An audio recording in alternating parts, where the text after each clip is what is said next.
35-40 వయసు దాటిన మహిళల్ని టార్గెట్ చేస్తారు కొందరు మోసగాళ్ళు. మొదట చాలా మధురంగా మాట్లాడతారు, చాలా పొగుడుతారు. నువ్వే నా ప్రపంచం అంటారు. నువ్వు లేనిదే నేను బ్రతకలేను అంటారు. ఇంట్లో ఎప్పుడూ దొరకని ప్రేమ ఒక్కసారిగా బయట నుంచి వస్తే అది నిజమని నమ్మేస్తారు. ఆ ప్రేమ మాయలో తమ జీవితంలో ఉన్న ప్రతి విషయం చెప్తారు. ఇంట్లో సమస్యలు, డబ్బు విషయాలు, ఆస్తులు, భర్తతో గొడవలు, ఏది దాచరు. ఇక్కడే మొదలవుతుంది అసలు ప్రమాదం. Next stage video calls, late night chats, మెల్లగా హద్దులు దాటే మాటలు, తర్వాత మరింతగా. ఒక్కసారి ఆ స్టేజ్కి వెళ్ళాక 2 మార్గాలు. ఒకటి, వాళ్ళు బయట కలవమంటారు.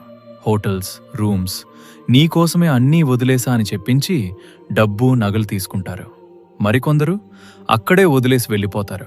ఇంకొందరు మరింత దారుణంగా అమ్మేస్తారు. రెండోది, వీడియో కాల్స్, చాట్స్ అన్నీ సేవ్ చేసి నా మాట వినకపోతే ఇవన్నీ వైరల్ చేస్తా అని బెదిరిస్తారు. అప్పుడు సమాజం భయం, పిల్లల భయం, ఇంటి పరువు ఇవన్నీ గుర్తొచ్చి వాళ్ళు చెప్పినది చేయాల్సిందే అవుతుంది. డబ్బు, బంగారం లేదా తమ గౌరవం కూడా. ఇంతకీ చివరికి ఏమవుతుంది?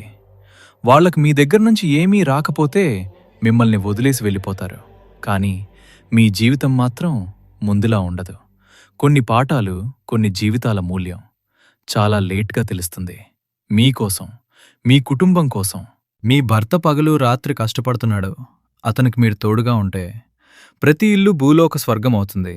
ఒకవేళ మీకు కావలసిన సంతోషం దొరకకపోతే చట్టపరంగా విడాకులు తీసుకుని మీకు నచ్చిన జీవితం గడపండి. కానీ మోసగాళ్ల మాయలో పడద్దు.